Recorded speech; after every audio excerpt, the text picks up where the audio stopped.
안녕하세요. 2월 21일 수요일입니다. 오늘은 마가복음 5장 21절부터 34절까지입니다. 제가 읽겠습니다. 예수께서 배를 타시고 다시 맞은편으로 건너가시니 큰 무리가 그에게로 모이거늘 이에 바닷가에 계시더니 회당장 중에 하나인 야이로라 하는 이가 와서 예수를 보고 발 아래 엎드리어 간곡히 구하여 이르되 내 어린 딸이 죽게 되었사오니 오셔서 그 위에 손을 얹으사 그로 구원을 받아 살게 하소서 하거늘 이에 그와 함께 가실새 큰 무리가 따라가며 애워싸 밀더라. 12해를 혈루증으로 알아온 한 여자가 있어 많은 의사에게 많은 괴로움을 받았고 가진 것도 다 허비하였으되 아무 효험이 없고 도리어 더 중하여졌던 차에 예수의 소문을 듣고 무리 가운데에 끼어 뒤로 와서 그의 옷에 손을 대니 이는 내가 그의 옷에만 손을 대어도 구원을 받으리라 생각하밀러라. 이에 그의 혈루 근원이 곧 마름에 병이 나은 줄을 몸에 깨달으니라. 예수께서 그 능력이 자기에게서 나간 줄을 곧 스스로 아시고 무리 가운데서 돌이켜 말씀하시되 누가 내 옷에 손을 대었느냐 하시니 제자들이 여짜오되 무리가 애워싸 미는 것을 보시며 누가 내게 손을 대었느냐 물으시나이까 하되 예수께서 이 일 행한 여자를 보려고 둘러보시니 여자가 자기에게 이루어진 일을 알고 두려워하여 떨며 와서 그 앞에 엎드려 모든 사실을 여쭈니 예수께서 이르시되 딸아 내 믿음이 너를 구원하였으니 평안히 가라 내 병에서 놓여 건강할지어다. 아멘. 예수님은 배를 타고 다시 건너오십니다. 예수님이 오셨다는 것을 듣고 본 많은 사람들이 나아오죠. 그래서 예수님을 따르고 예수님께서 하시는 그 일들을 보고자 그리고 자신들의 어떤 필요들을 가지고 있는 사람들은 예수님을 계속해서 쫓아다니고 있는 거죠.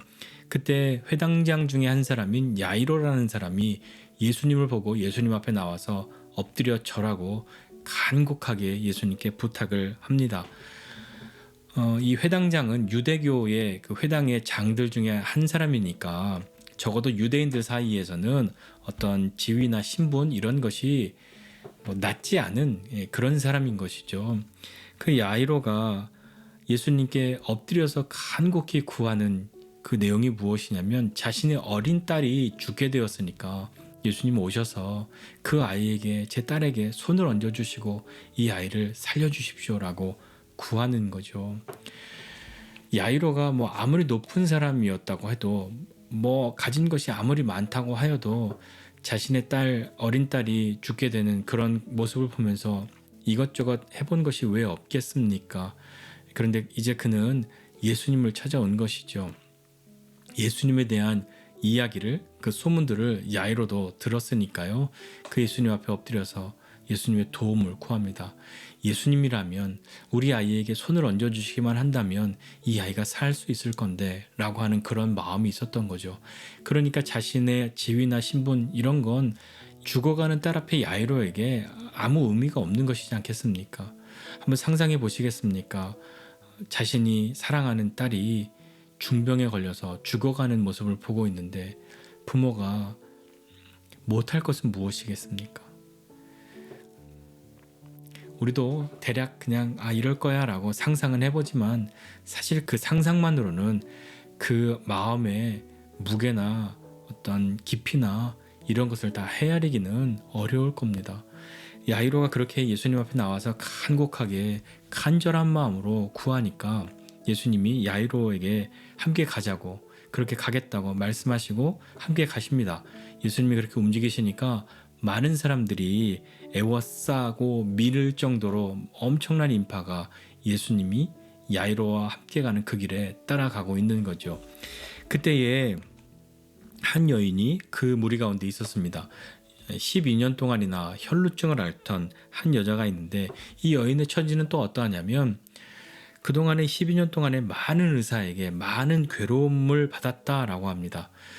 이 무슨 표현이냐면 이 여인도 자신의 병 때문에 할 수 있는 것들은 5만 가지 것들을 다 해본 것이죠. 이 의사가 잘한다, 저 의사가 잘한다면 거길 다 가본 것이겠고 이렇게 해라 저렇게 해라 하는 것을 다 해보지 않았겠습니까? 그 결과는 무엇이냐면 가진 것도 다 허비하게 되었다는 거죠. 자신의 재산이나 건강이나 시간이나 마음의 어떤 상태들 이런 것들이 다 허비된 그런 상태인 거죠. 아무 효험이 없다고 그리고 효험이 없는 것으로 끝난 게 아니라 더 중한 병으로 나아가게 돼버린 이 한 여인이 그 무리 가운데 있었습니다. 이 여인은 왜 그 무리 가운데 끼었을까요? 예수님에 대한 소문을 이 여인도 들은 것이죠. 아, 그래, 내가 이것도 해보고 저것도 해보고 다 해보았지만 예수님이 저런 분이라고 한다면 혹시 나를 고쳐주실 수 있지 않을까? 그러나 이 병은, 내가 앓고 있는 이 병은 부정하니까 감히 이것을 드러내놓고 어디 갈 수도 없고 몰래 가서 예수님의 옷에 손만 대도 나는 나을 것 같아. 나는 나을 거야. 그런 생각을 한 것이죠. 이런 간절한 마음을 가지고 이 여인도 예수님을 찾아온 것입니다.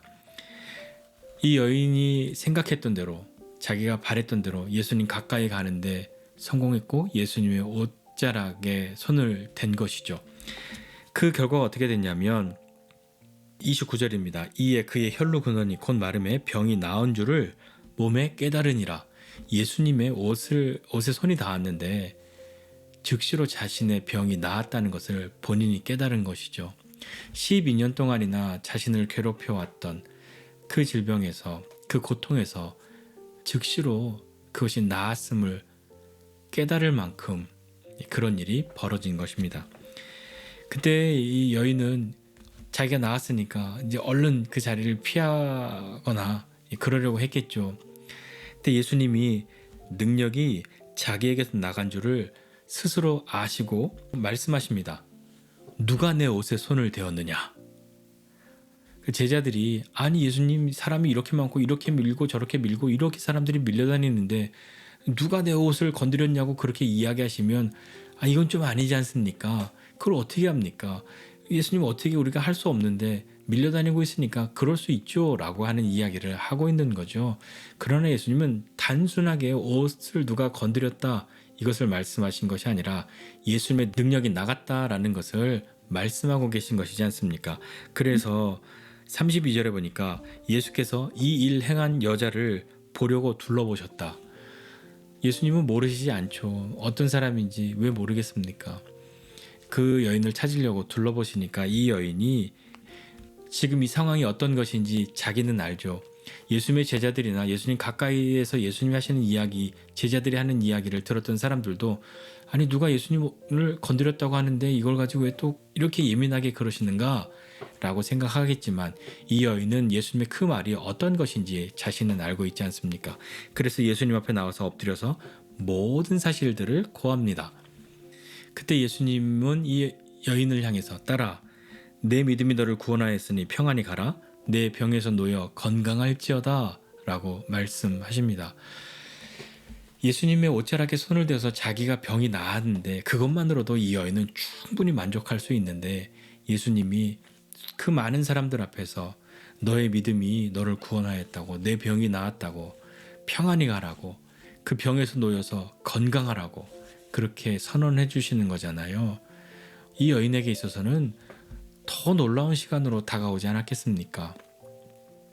이것이 우리가 잘 아는 12년 동안이나 혈루증을 앓던 그 여인이 예수님께 고침받은 그 기적의 내용이죠. 우리 몇 번 불렀습니다만 옷자락에서 전해지는 사랑이라고 하는 그 노래도 아마 이것을 배경으로 만든 노래일 겁니다. 오늘 나오는 이 두 사람, 회당장 야이로와 12회를 혈루증을 앓던 이 여인, 이 두 사람의 공통점을 찾아보자 라고 한다면 간절함으로 예수님께 나아간 사람이라고 이야기할 수 있을 것 같습니다. 예수님께 나아가는 그 간절함이 어디에서 왔을까요? 이들도 자신의 문제를 해결하고자 여러 가지 방법들을 또 오랜 시간 자신의 가진 모든 것들을 사용해 가면서 다 그렇게 시도해 보았지만 뜻한 바를 이룰 수 없었고 예수님에 대한 소문을 듣고 그들 마음 가운데 믿음이 생겨난 것이죠. 예수님이라면 그 간절함으로 예수님께 나올 때에 자신의 신분이나 처지나 이런 것은 예수님께 나아가서 자신의 마음을 고하고 자신의 어떤 어려움이나 문제 가운데에서 노임받기를 해방되기를 원하는 그 마음을 막을 수가 없었던 것이죠. 그것이 간절함이지 않습니까? 그리고 예수님은 사실 야이로가 함께 가달라는 그 요청을 할 때에 가서 손을 얹어서 우리 아이를 살려달라고, 죽어가는 이 아이를 살려달라고 하는 그 이야기를 들을 때 예수님은 안 가시고도 그 아이를 살리실 수 있지 않습니까? 그런데도 예수님은 야이로의 그 간절함에 야이로와 함께 그 집을 향하고 있죠. 그리고 그 가는 길에 이 혈루증을 앓던 이 여인이 병에서 고침을 받고 많은 사람들 앞에서 그것을 인정을 받게 되지 않습니까? 그때 예수님께서 이 여인에게 따라 내 믿음이 너를 구원하였다. 평안히 가라. 내 병에서 놓여 건강할지어다. 라는 그 이야기를 듣지 않습니까? 야이로도 그것을 다 듣고 보지 않았습니까? 야이로의 마음속에 어떠한 생각이 들었을까요? 아니 예수님 지금 내 딸을 살려주는 것이 급하지 그거 하러 가는 길에 왜 다른 사람을 살려주고 그래? 이거 기분 나쁜데? 그렇겠습니까? 그것이 아니라 야이로도 믿음이구나 하는 그런 것, 예수님께서 이 여인의 믿음을 보셨구나 하는 그것을 그 자리에서 듣고 보지 않았을까요? 오늘 이 말씀에 나오는 이 사람들 그 간절함, 그것이 우리에게도 있었으면 좋겠습니다. 신앙생활뿐만 아니라 운동을 하든 예술을 하든 뭘 하든 요즘에 많이 이야기하는 것이 간절함에 대한 이야기들이지 않습니까? 간절함으로 무엇인가를 할 때 이루는 것들, 간절함으로 무엇인가를 했을 때에 다른 사람들에게 전해지는 그러한 어떤 감동들, 그런 부분들에 대해서 많이 이야기하고 있는데 믿음의 영역에 있어서도 그 간절함이라는 것이 있습니다. 우리는 그 간절함이 믿음을 향해 가는 것이고 그것이 믿음으로 드러나고 믿음으로 표현되는 것이죠. 예수님께 나왔던 이 간절한 마음의 이 두 사람과 같이 우리도 주님 앞에 간절함으로 믿음으로 나아가서 주님께서 행하시는 그 일들을 보고 주님이 주시는 평안과 주님께서 주시는 자유와 주님께서 주시는 구원을 경험하는 저와 여러분 모두가 되시기를 주님의 이름으로 축복합니다. 기도하겠습니다.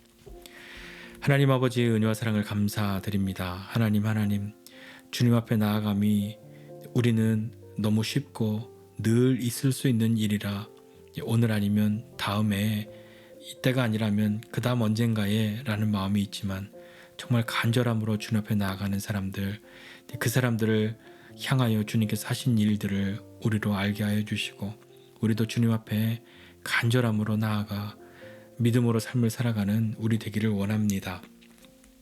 하나님, 우리의 간절함을 막는 것이 있습니까? 그것이 어떠한 것이라 할지라도 그것을 뛰어넘어 주님 앞에 간절함으로 믿음으로 나아가는 우리 되도록 주님 은혜를 더하여 주시옵소서. 주님이시라면 주님만이 그 마음이 우리의 믿음 되게 하여 주시고 그것으로 우리의 인생을 다시 한번 새롭게 하는 믿음의 사람들이 다 되도록 주님 은혜를 더하여 주시옵소서. 감사드리고 예수님의 이름으로 기도드립니다. 아멘.